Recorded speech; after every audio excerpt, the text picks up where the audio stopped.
to an old philosopher in Rome. On the threshold of heaven, the figures in the street become the figures of heaven. The majestic movement of men growing small in the distances of space, singing with smaller and still smaller sound, unintelligible absolution and an end. The threshold, Rome, and that more merciful Rome beyond, the two alike in the make of the mind. It is as if in a human dignity two parallels become one, a perspective of which men are part both in the inch and in the mile. How easily the blown banners change to wings.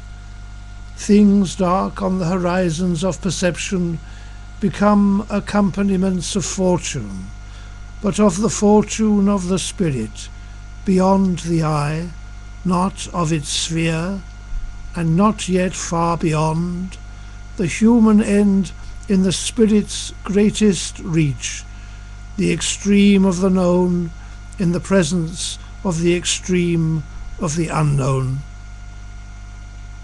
The newsboy's muttering becomes another murmuring, the smell of medicine, a fragrantness not to be spoiled. The bed, the books, the chair, the moving nuns, the candle as it evades the sight, these are the sources of happiness in the shape of Rome, a shape within the ancient circles of shapes, and these beneath the shadow of a shape in a confusion on beds and books, a portent on the chair, a moving transparence on the nuns, a light on the candle tearing against the wick to join a hovering excellence, to escape from fire and be part only of that of which fire is the symbol, the celestial possible. Speak to your pillow as if it was yourself.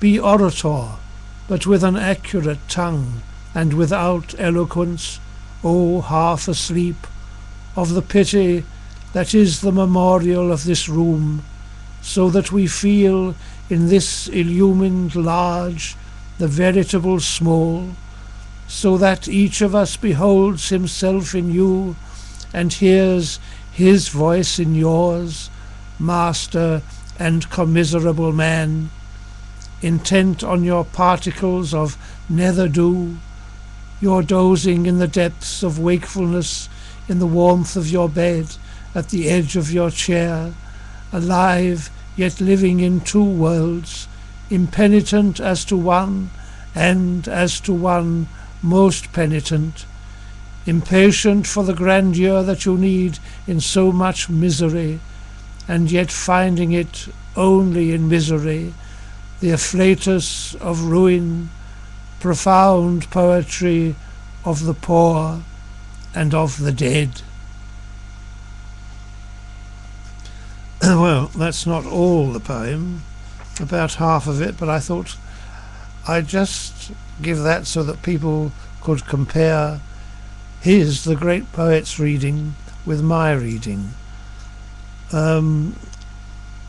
It's a common fault. I was listening just yesterday to Sean O'Brien reading some of his poetry, which was on, I think, on the Poetry Society's website.